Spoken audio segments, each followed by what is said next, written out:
Moi ben, pois continuamos. Por favor, non se levanten, Pita, se nos acompañas na mesa. Comezarei por cedervos a vosa palabra, en fin, por si tedes algo que preguntarvos ou comentar en relación ás vosas intervencións.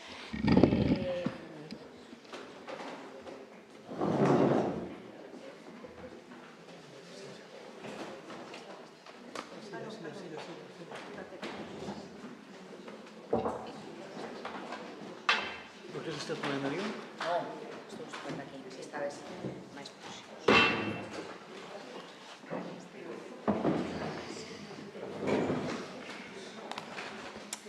Vamos alá, porque eu creo que foron... Agradecevos moito, antes de nada, o esforzo de atervos un pouco a que vos pedín, non? Un pouco ese enfoque quizáis máis teórico, intentando evitar no estudo de caso, aínda que os dous fixestes referencias ben interesantes a sociedades concretas, a linguas concretas, non? Pero sí que queríamos dedicar esta parte da mañá un pouco a buscar ferramentas, de alguna maneira, non? Entón, estou vos moi agradecida, costounos algo definir, creo que os temas, pero creo que entendestes moi ben a idea. Entón, ao final, pois creo que a profesora Rur que falou como sociolingüista, Pita falaches como politólogo, o cal está moi ben, porque nos dá esa complementariedade.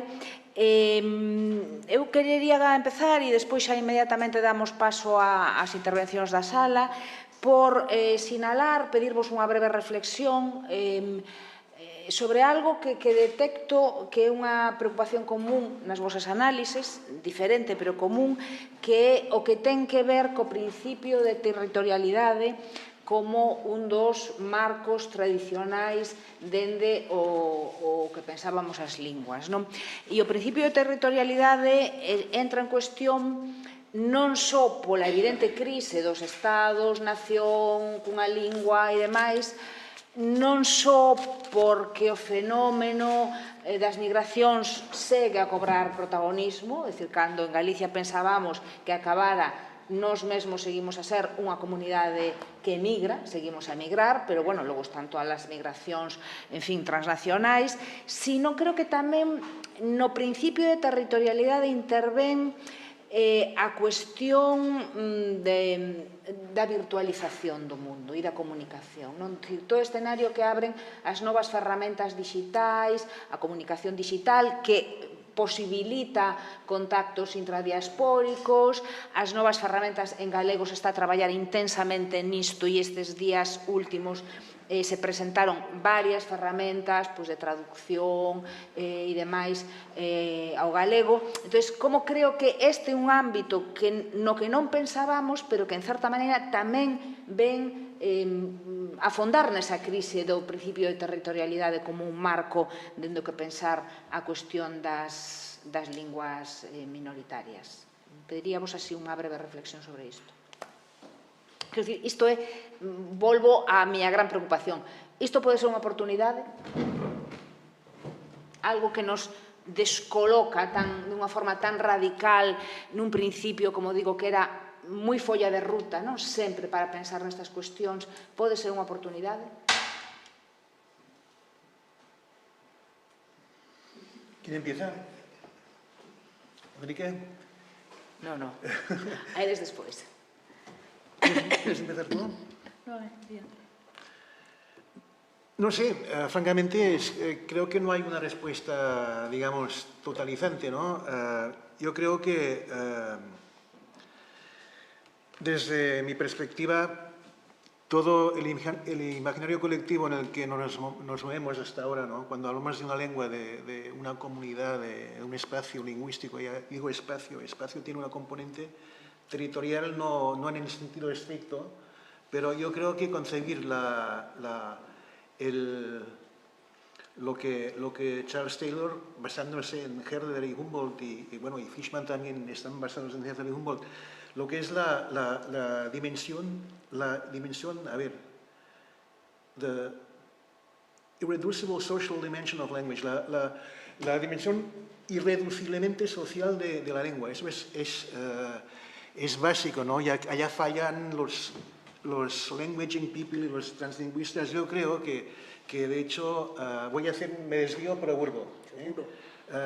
Creo que el gran error de este tipo de planteamiento es pensar la lengua como un acto individual, que acabamos con tantas lenguas, con tantos trans como hablantes. Y eso destroza justamente o quiere ignorar esa dimensión irreduciblemente social. Una lengua siempre te remite a otro, ¿no? Yo creo que allá, estoy totalmente de acuerdo con Stephen May y con muchos otros, que de hecho, sin quererlo, porque esa gente piensa que están jugando un papel emancipador y que quieren proteger minorías, quieren hacer cosas bien, pero lo que hacen es de portavoces involuntarios quizá del neoliberalismo, porque es exactamente el mismo planteamiento de que todos somos libres de hacer lo que nos dé la gana en condiciones de libertad individual total, pero eso es una falacia. Eso es una falacia. Hay gente que es mucho más libre que otra gente, hay opciones que... Es lo que decía al inicio, no se puede construir la libertad desde un mundo que ya de entrada no es libre. Y eso empieza por la lengua, porque yo no elijo la lengua con la que hablo, esa me la dan, ¿no? Y eso tengo que aceptarlo. Yo creo que eso es importante, y en ese sentido yo creo que la cuestión territorial es muy complicada, evidentemente, y estoy de acuerdo contigo seguramente que los cambios estructurales que estamos experimentando nos exigen imponer soluciones que sean más creativas que el marco estrictamente territorial. Lo que pasa que, de hecho, cuando entras en ese tipo de lógica, acabas también pensando en categorías quizá no territoriales, pero espaciales, porque breathing spaces, ¿no? O sea, no es que estén en 58 puntos diferentes de Londres, hablando como les da la gana y con un ordenador, o sea, están juntos, ¿no? Buscan la experiencia comunitaria, aunque sea en un punto abstracto. O sea, que eso, yo creo que ese componente irreduciblemente social a veces es irreducible. Si liquidamos eso, nos liquidamos como género humano, o sea, acabaremos como una especie de ChatGPT, si saben a qué me refiero, ¿no? de personas artificiales que ya no disponemos de ese tipo de libertad que siempre es colectiva, o sea, no hay libertad individual sin libertad colectiva y viceversa. Yo no creo que son cosas radicalmente complementarias. Y el que se carga eso, aunque sea Milton Friedman o Jorgensen, se carga justamente el lazo social, ¿no? Yo creo que allá eso lo tengo muy claro. Lo que tengo menos claro, porque creo que allá tampoco hay soluciones ready-made, one size fits all, etc., que la lógica territorial sea el gran anillo de salvación, ¿no? O sea, yo creo que el gran salvavidas. Yo creo que... O contrario. Que depende, a veces sí, ¿no? En Bélgica, por ejemplo, la territorialización, no lo digo, de la frontera lingüística ha sido un éxito. O sea, hay que decir que lo que han conseguido los flamencos es frenar la expansión del francés a Flandes, ¿no? El problema es Bruselas. Allá esa política no es aplicable, porque Bruselas no es un territorio, es un espacio urbano donde ese tipo de lógica no funciona.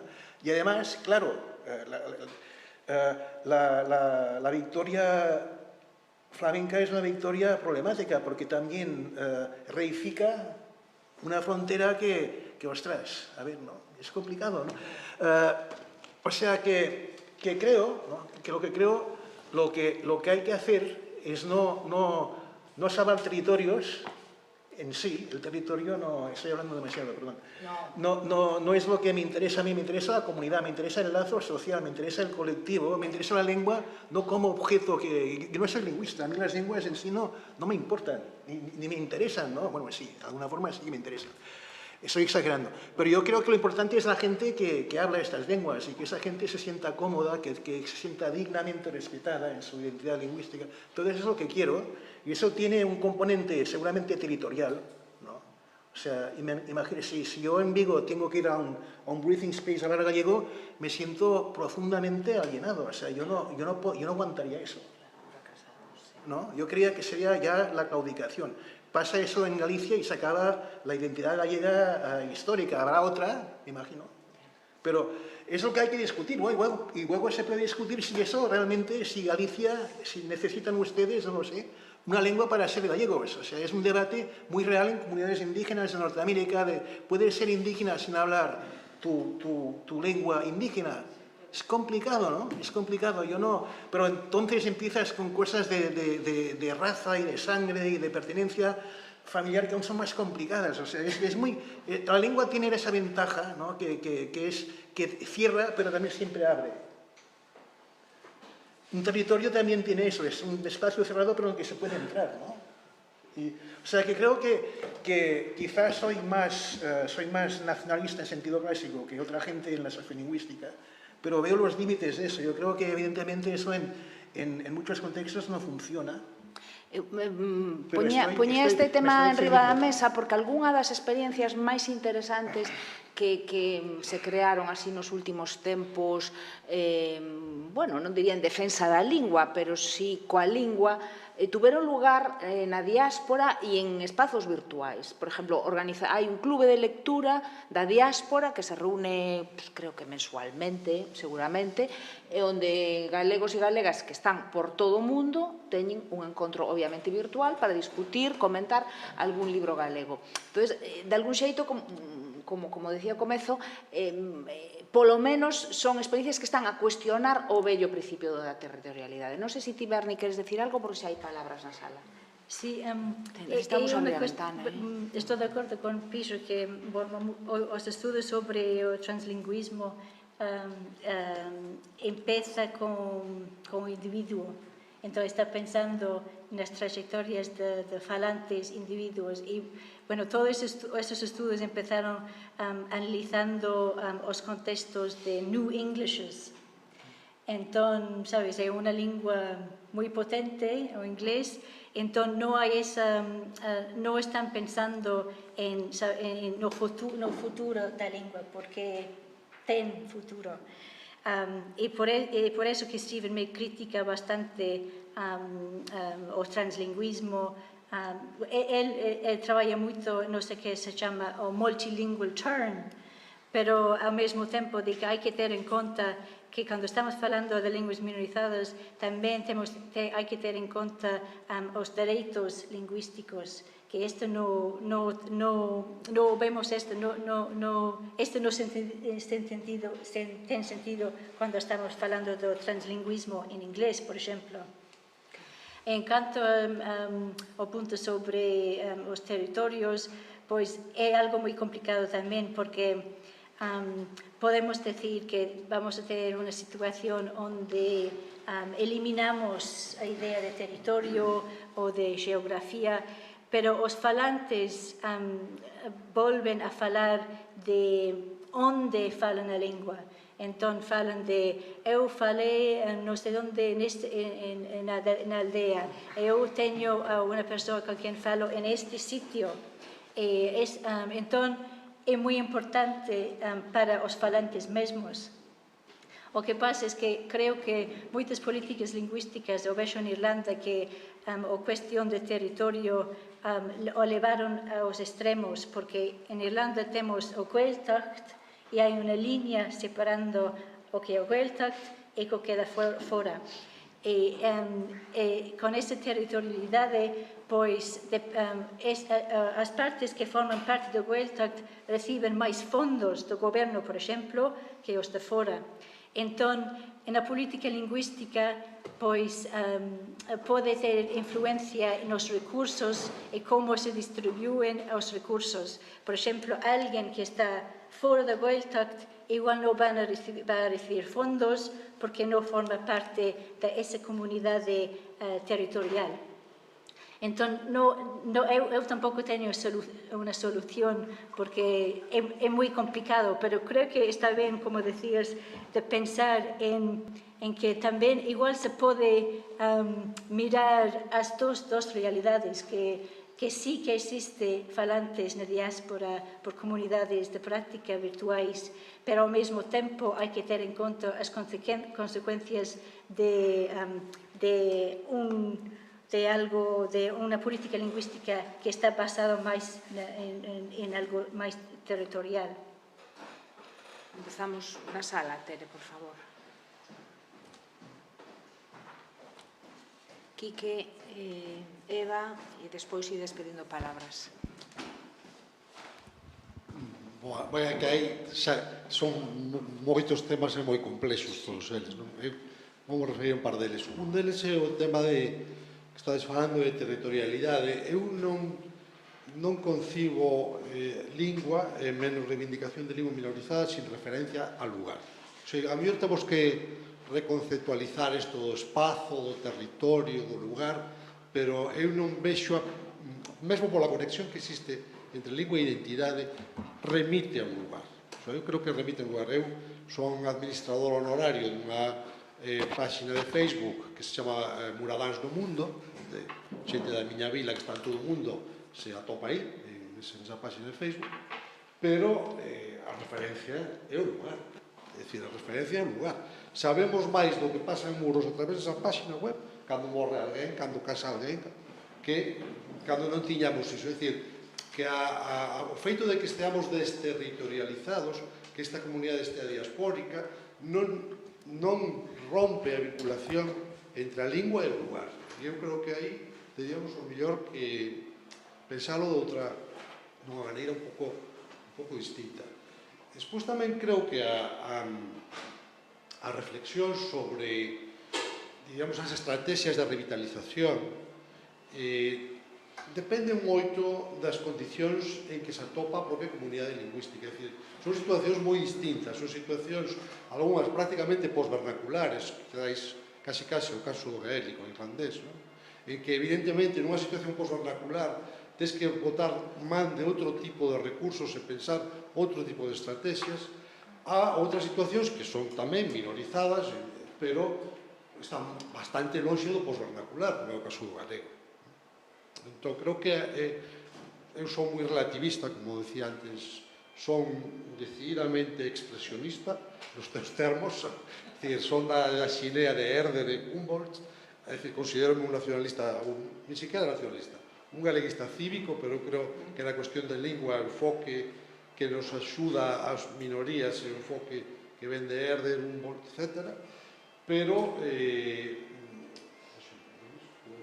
que temos que nós non temos futuro sin apelar á identidade e á autenticidade, recollendo a fórmula de Bullard, famosa da dilema entre a autenticidade e o anonimato. Eu, sinceramente, creo que non hai futuro sin autenticidade, o cual non quere dicir recargar a reivindicación lingüística de etnicismo, non estou nesa idea, pero cando non estamos nunha situación posvernacular, creo que o enfoque é un pouco distinto. O que vai dicir? Que cada un pensa nestas cousas, cada un para a feira que lle vai nela, cada minoría pensa nestas cuestións desde unhas perspectivas propias, e isto está moi ben, e hai que poñer un conxunto, pero por millor a perspectiva dunha non vale exactamente para a outra, e a da outra non vale para aquela. Creo que en cuanto ao territorio, moitas veces o que se fixo esa pregunta porque por outros tipos de falantes que existen que non ten un lugar, por exemplo, xente que ven de fora, ou neofalantes, por exemplo, que non ten aldea, por exemplo, e despois nos fai esa reflexión de que quen é o falante lexítimo ou non, e moitas veces, bueno, por exemplo, en inglés hai moito traballo feito sobre isto, o falante nativo e o falante con máis prestixio sempre foi o falante nativo de Inglaterra, por exemplo, durante moito tempo. E se fixo moito traballo sobre quen pode ter o traballo do profesor de inglés, por exemplo, e antes sempre foi a persoa nativa de Inglaterra ou os Estados Unidos. Entón, esta cuestión de se non tes lugar, se tes legitimidade. Entón, esta sempre é a pregunta que se pode facer, que quen pode ter, por exemplo, se falas con un acento, porque non tes dese lugar, se ti eres un falante lexítimo. Eva. Moitas grazas. Quería referirme un pouco ao concepto de translingüismo, non? Antes falábamos de hibridación, agora falamos de translingüismo. Para mí son conceptos moi parecidos, similares. Entón, eu penso que o concepto créase ao observar, non? Que as prácticas de moitas persoas son translingües no sentido de que sí que se mistura, que hai diferentes prácticas. Estamos falando agora do repertorio plurilingüe, antes falábamos de linguas diferentes, non? Agora, o repertorio plurilingüe dunha persoa engloba competencias parciais tamén, non? E non só falar unha lingua perfectamente, non? O que sería esa ideoloxía monolingüe de Sanai que ti falas ou falasme en galego ou falasme en castelán, non? Entón, pero falar de translingüismo a min pareceme tamén que é máis un discurso académico, non? Na sociolingüística falamos disso, que agora as linguas son construcción do Estado-nación, etc., etc.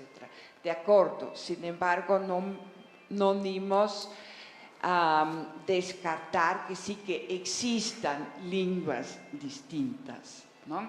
É dicir, o que quero dicir é que falar de translingüismo para mí é máis unha postura ideolóxica que non desvalore tamén as variedades misturadas, non? Que temos todo un espectro que vai dunha lingua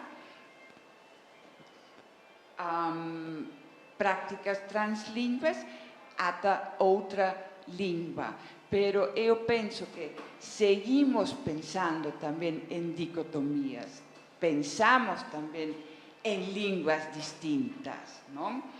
E tamén nun contexto como é o galego, hai que entender tamén que ese esforzo, non? De distanciarse do castelán, de crear unha norma enxebre do galego, que tamén aí influye neste debate que hai ese escepticismo, por exemplo, deste señor contra esa postura de translingüismo. Para min caben todos os conceptos, non? E que hai que entender que é máis ben unha postura ideolóxica e tamén un debate académico. Daniel, Ucha, Patxi e Xosé Manuel. A seguinte quenda, Daniel, Ucha, Patxi... Non, ti pedirás antes a palabra. Non te vin. Veña. Ala, toma, aí tes. Un vicepresidente e un vicepresidente. Non, simplemente unha observación como historiador, para nós, obviamente, a cronoloxía conta, non? E claro que comentaba Peter, a territorialización en Bélxica, nomeadamente en Flandres, foi un éxito. Pero claro, tamén hai que ver cando se producen as cousas. Que non é o mesmo unha solución territorial para unha lingua como en Quebec, no seu momento, ou en Flandres, que ao mellor plantexala hoxe nun contexto bastante diferente, con moita máis fluidez, moita máis inmigración tamén, etc. Entón, claro, é simplemente a pregunta para Peter, se queres un pouco como dicir, de historia contrafactual, é dicir, ti pensas que se puxesen hoxe hoy los flamencos a defender una solución territorial habrían tenido el mismo éxito que el que tuvieron en los años 60, 70?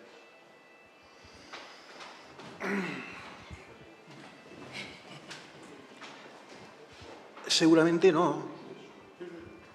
Seguramente no porque evidentemente por dos motivos, ¿no? Porque lo que sí que es verdad, lo que decía Dolores, es que la tecnología digital ofrece posibilidades de escapismo lingüístico brutales, ¿no? O sea, tú puedes estarte toda la vida en Bruselas sin hablar ni una palabra ni de francés ni de neerlandés.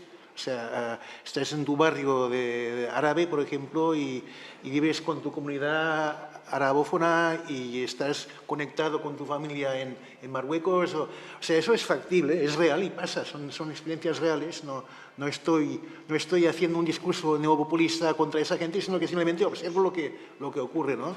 Y la realidad es dura, hay que tenerla en cuenta, evidentemente.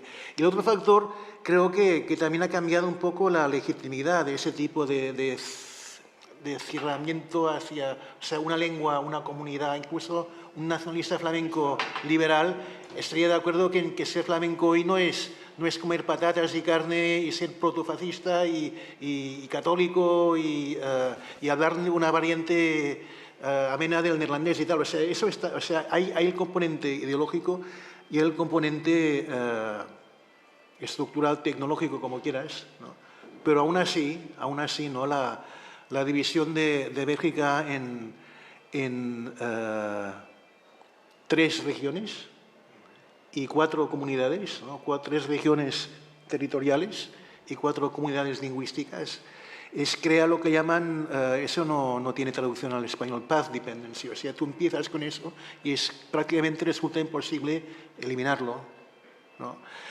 Y bueno, aquí entramos en dinámicas que son complicadas porque o sea, lo que esa path dependency refleja un mundo del pasado traspuesto al presente, pero están los parlamentos, los partidos, todo eso que quiere autorreproducirse, ¿no? Y que está ahí, que tiene una inercia, y en condiciones de fluidez, de diversidad compleja, lo que quieras. Es así, ¿no?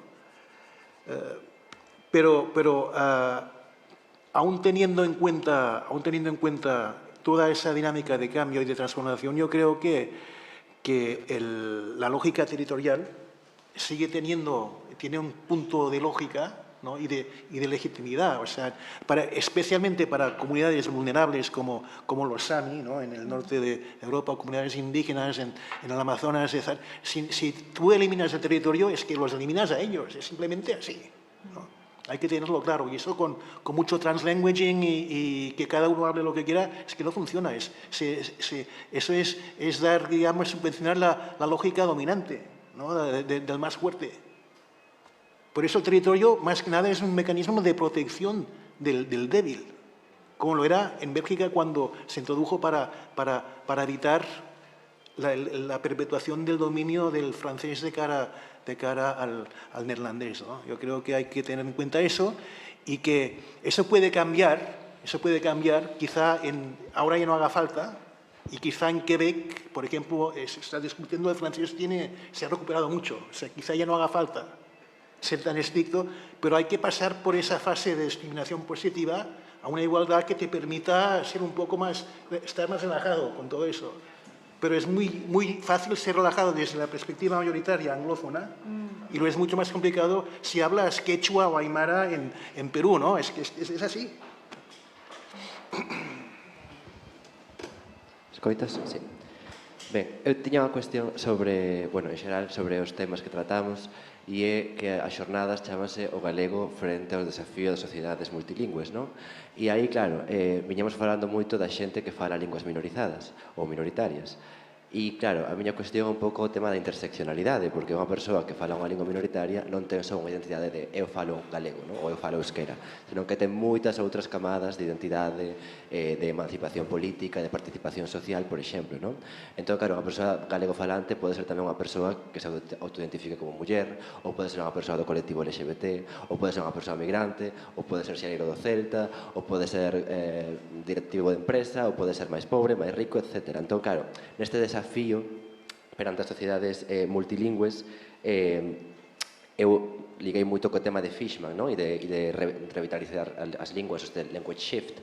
E claro, facelo desde unha perspectiva que no 2021, 2022, 2023 e en adiante non considera a perspectiva de que hai diferentes identidades que se intersectan, non? Que se conectan.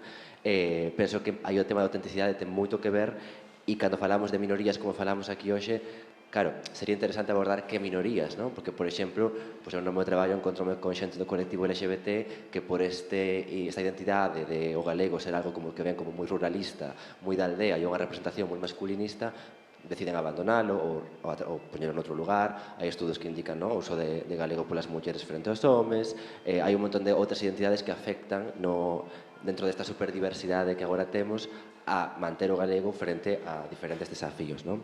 Entón aí penso, e creo que xa se comentou nunha das conferencias, non?, o tema de ir a outras áreas, por exemplo, a antropoloxía lingüística, que na sociolingüística clásica ás veces non hai conexións directas, non? Ou a socioloxía, estudos de ciencias políticas, etc.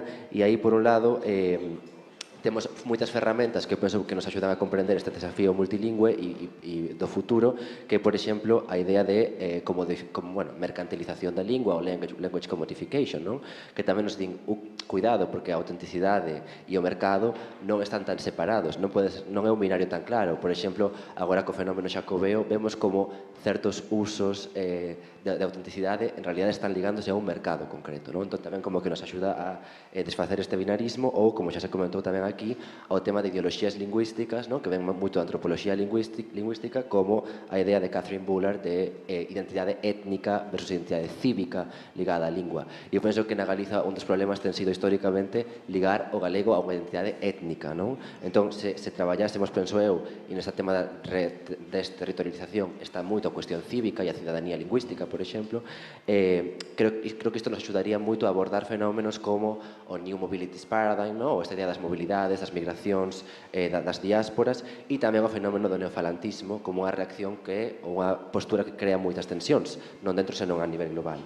E entón aí eu diría que abordar a perspectiva cívica pode ser moi interesante e que nos axudaría a entender situacións complicadas como o ano pasado, en abril de 2022, cando un colectivo antirracista de Compostela creouse un gran debate, non? En Instagram, por exemplo, como esfera de comunidade de práctica virtual, de xente antirracista en Compostela dicindo nun post de que cousas non debes dicir nin facer a unha persoa migrante ou racializada, un último post que era exixirles falar galego como sempre pasa, non? Entón, máis ou menos dicía que a exixencia de falar galego no traballo e na escola e así era unha cuestión de racismo perante esta comunidade hispanofalante migrada.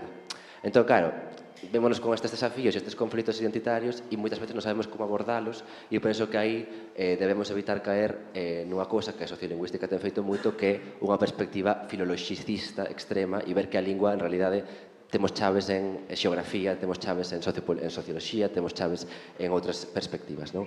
E como comentario final, un pouco todo isto como reflexións en xeral, por si queredes despois apañar algo, eu creo que o galego perante as sociedades multilingües e os desafíos do futuro ten que tomar tamén unha, digamos, unha posición glotopolítica, non?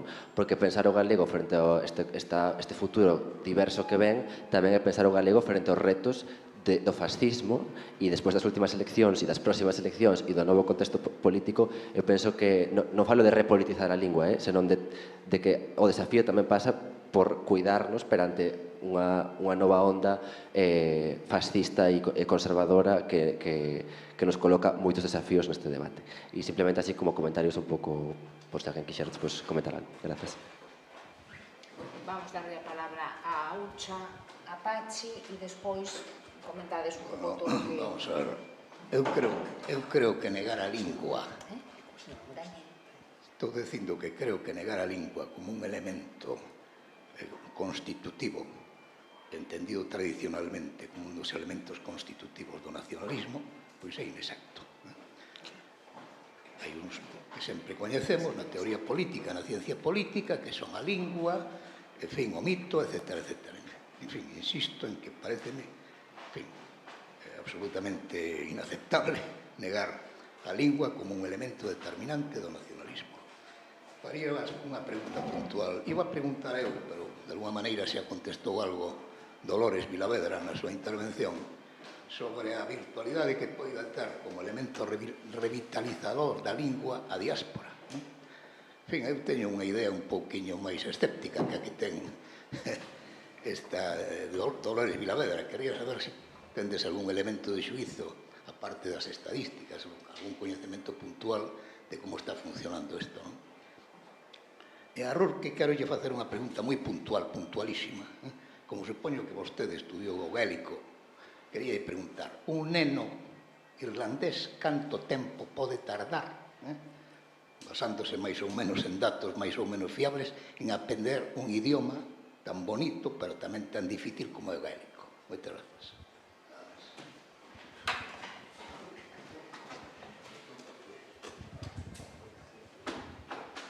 Sí. Bueno, en primer lugar, felicitar, dar la enhorabuena a Peter y a Bernadette por sus conferencias, por sus charlas, que han sido, bueno, realmente extraordinariamente interesantes, de verdad. Muchas gracias. Dicho esto, los temas sobre los que estamos hablando son de una complejidad enorme, que requieren muchas y muchas matizaciones y, por tanto, todos y cada uno de los que podemos hablar sobre esto corremos el peligro de exagerar algunas cosas que se dicen o no decir otras cosas que también son importantes decirlas, ¿no? Pero bueno, corramos el riesgo, ¿no? de no matizar suficientemente. Vamos a ver, antes ha salido aquí el tema del nivel de euskera. Preguntabas tú, Peter, que se requiere para considerar a alguien vascohablante. Bueno, el caso del euskera, el euskera, como bien sabéis, es una lengua genéticamente, es una lengua familiarmente aislada. No, al final eso significa que tenemos léxicos que son totalmente desconocidos para las lenguas de nuestro entorno, para el gallego, para el catalán, para el español, aunque tenemos léxicos, lógicamente, incorporados también, sobre todo del castellano, también de otras lenguas romances, pero a diferencia del gallego, catalán y el castellano, que son lenguas romances, pues el euskera no lo es, y eso tiene repercusiones sociolingüísticas en muchos sentidos. Por ejemplo, claro, para la comunicación entre una persona vascohablante de origen y un aprendiz, sea en edad adulta o sea escolar, pues parece ser que el aprendiz necesita un mayor nivel de competencia en esa lengua que está aprendiendo para poder comunicarse con el otro interlocutor. Esto nos ha llevado durante mucho tiempo a pensar que para considerar a alguien vascohablante tenía que ser capaz de acreditar el nivel C1 del marco europeo. Todavía sigue habiendo gente que piensa esto así. Yo no soy de esos. Yo creo que es un error, y que hay que adecuarse mucho más a la realidad sociolingüística de cada cual. Y cómo no vas a considerar vascohablante a alguien que tenga algo similar a un nivel B2 o incluso B1.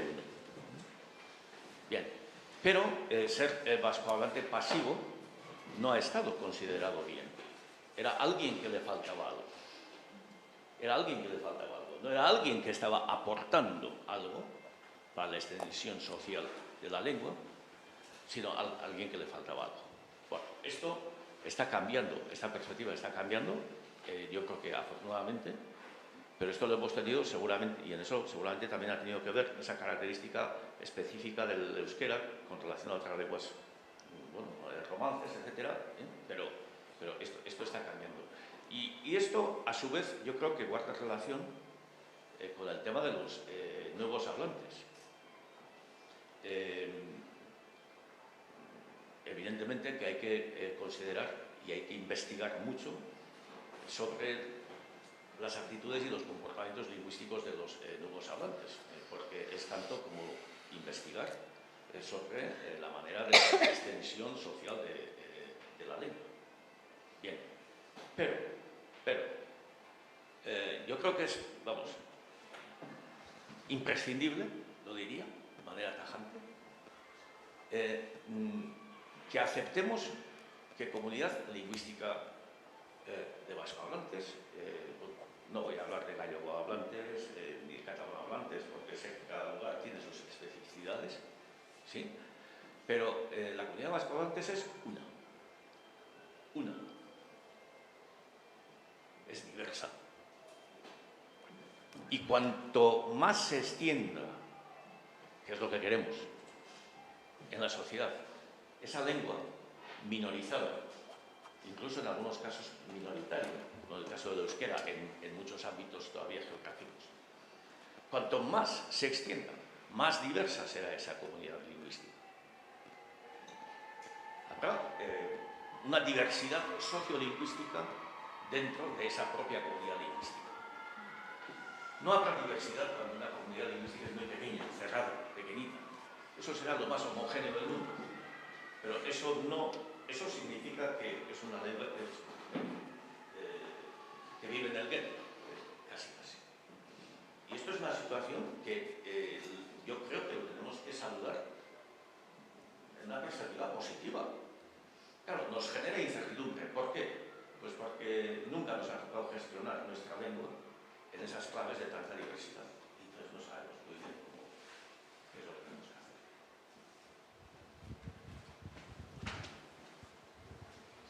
Tedes a palabra, Berni, Pita, como queirades, si queredes facer uso dela. Bueno, eu sou un matiz ao señor Ucha, creo que eu non fun tan... Non quixen, polo menos, falar como nunha actitude de defensa e exaltación da diáspora, ou das diásporas, non. Simplemente me parece que é un exemplo interesante de como novas dinámicas sociais poden xerar dinámicas lingüísticas moi diferentes que poden acabar sendo positivas para a comunidade lingüística a esta que se refería Pachi, porque tradicionalmente a diáspora galega non tivo unha actitude dun compromiso polo menos tan explícito co idioma afectivo, un compromiso puramente afectivo, non emocional, como está tendo as novas diásporas. Entón, a mí me parece que é un fenómeno interesante do que nos podemos aprender nestes termos, do que é compromiso afectivo e logo, as repercusións xa de outra natureza que poida ter, imprevisibles, nada máis. Yo quisiera también quizá una observación en ese sentido, porque creo que la realidad realmente es como dice Pachiro, es muy complicada. Yo tengo el nivel B2 de finés. Yo viví 7 años en Finlandia y si yo quisiera, podría sacarme el pasaporte finlandés. Y hablo 5, 6 o 7 lenguas y la que peor hablo y la que más he invertido ha sido el finés, justamente, ¿no? O sea, sé un poco de lo que hablo, pero, o sea, para contestarle a usted, yo creo que la situación, la relación es más complicada porque el finés nace, ¿no?, como lengua nacional de Finlandia, el movimiento fenómeno, es el fenómeno de gente monolingüe, suecófona, que hablan sueco, que no hablan finés. Y para descubrir su identidad, para hacerse auténticos y para generar una dinámica antirrusa, porque estaban dominados por el imperio ruso. Hablo del 1850, por ahí, ¿no? Van al campo, empiezan a apuntar, Herder, ¿no? Van a apuntar lo que oyen, lo que hablan los campesinos, nace el Kalevala, nace la mitología nacional. O sea, gente que no hablaba finés, ¿no? Gente que no hablaba finés, literalmente inventa la nación finlandesa, ¿no?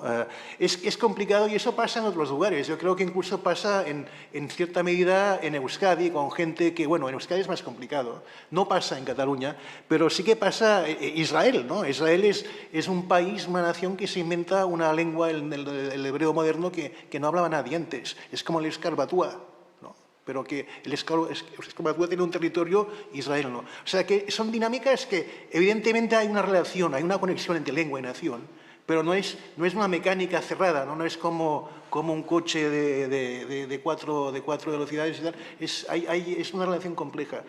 Para continuar, ya acabo porque solamente quería hacer una observación a lo que ha dicho, creo que Daniel, ¿no? Creo que, o sea, para captar lo que decías tú, hay un término que supongo que ya conocerás, interseccionalidad, ¿no? O sea, hay capas de diversidad diferentes. Tú puedes ser, o sea, en el caso gallego, el peor caso imaginable seguramente sería una una mujer de origen de color, de origen africano, que habla gallego, es proletaria y lesbiana, ¿no? Es un caso de estás discriminada en 5 o 6 frentes diferentes, estás muy mal, ¿no? Ya puedes, o sea, eres el sujeto ideal de la revolución. Pero la realidad puede ser, como decías, tú puedes ser empresario, hablar gallego, votar el PP, ser un macho, ¿no? Pegar a tu mujer. Es así como es la vida. O sea, hay que analizar cada caso, pero objetivamente, aunque una mujer sea muy rica o aunque un gallego hablante sea un machista, eso no es un indicio que nos diga que el gallego no está discriminado. Yo creo que hay que separar, en este caso, la lógica individual de una lógica colectiva, ¿no? Y ese señor sufre de la misma forma la subordinación del gallego de cara a una lengua dominante como la mujer africana que tuvo la mala suerte de nacer en Galicia o algo así, ¿no? O sea, estoy haciendo una broma, pero tiene un grano de verdad. O sea, la injusticia es interseccional y luego hay que combatirla según esas lógicas, ¿no? ¿Vale? Pero no, que haya una burguesía que hablara catalán no implica que el catalán sea una lengua de la burguesía. Eso es una alucinación brutal. O sea, además, hay histórica una gran falacia. O sea, yo vengo de mi familia catalana, no tiene nada de burguesa, ¿no? Y como yo, mucha gente. O sea, yo creo que hay que evitar esos clichés de totalizar lo que son diferentes capas, no solo de lenguas y de diversidad de culturas, sino de la vida y de la diferenciación social, ¿no? Y ya he tenido la última palabra mía, y ahora te toca a ti. Sí, no sé. No, pero sí porque está escribiendo. Tráenos un micro, por favor. Espera. Solamente para continuar lo que acaba de decir. Sí, que es para puntillar lo que acaba de decir Peter, ¿no? Esto nos pasa a muchas lenguas minorizadas en España con el español. Bueno, muchos tenemos en nuestra biografía lingüística una manera de haber adquirido el castellano en una escuela en la que entramos sin tener ni idea de castellano. Entonces, bueno, pues aprendíamos allí de memoria las cosas en una lengua que nos era absolutamente desconocida y encima no podíamos utilizar nuestra lengua, nos la prohibían. Claro, tú contactas de esa manera con el castellano, pues vaya faena que nos hicieron, porque, vamos, lo último que debe hacer una persona es odiar o distanciarse del castellano o del español porque haya tenido esa experiencia con el castellano o el español. Para mí, el castellano es también una lengua mía, con la que me siento absolutamente cómodo en la comunicación en castellano con determinadas personas y en determinados contextos. ¿Qué dirían los republicanos españoles? ¿Qué dirían tantos y tantos que acabaron como acabaron en aquellos años? Si se les dijera que esto del español es una de las razones por las que acabaron como acabaron. ¿Por qué? Y por qué no. Es que los que ejercían la dictadura, etcétera, etcétera, resulta que uno de los valores que utilizaban para defenderse era la España una, monolingüe, etcétera, etcétera. ¿Qué dirían? Vamos darlle a derradeira palabra da mañá, digo da mañá porque pola tarde volvemos e haberá tempo de novo, se os ponentes da tarde respetan os tempos prefixados. Entón, imoslle dar a derradeira palabra da mañá a Berni. Creo que había unha pregunta sobre o irlandés e sí, pois en realidade non tarda moito tempo porque, bueno, hai esa sempre pensamos que, por exemplo, e en Irlanda tamén hai moita xente que di que é unha lingua moi difícil, que é algo que non se pode aprender facilmente, pero é como aprender calquer outro idioma. Entón, hai nenos que van a escolas de inmersión, por exemplo, e son de casas onde únicamente se fala inglés e empezan as escolas 3 anos e en moi pouco tempo están falando irlandés porque están en unha situación de inmersión na escola e aprenden moi facilmente. Entón, pois é como aprender calquer idioma, como o vasco tamén, moita xente di é unha lingua moi difícil, pero no sistema de escolas de inmersión, os nenos que chegan de casas onde non se fala o vasco, pois tamén aprenden rapidamente en unha situación de inmersión, porque están falando, bueno, moitas veces os nenos entre eles non falan en irlandés, pero están escoitando os profesores e os profesores están intentando crear unha situación de inmersión que funciona moi ben, porque os nenos que van a esos tipos de escolas saíndo con muitísima máis fluidez que nenos que van ás escolas onde únicamente aprende a lingua como asignatura, por exemplo. Pois moitas grazas. Vémonos aquí ás 5 da tarde e empezaremos puntualísimas.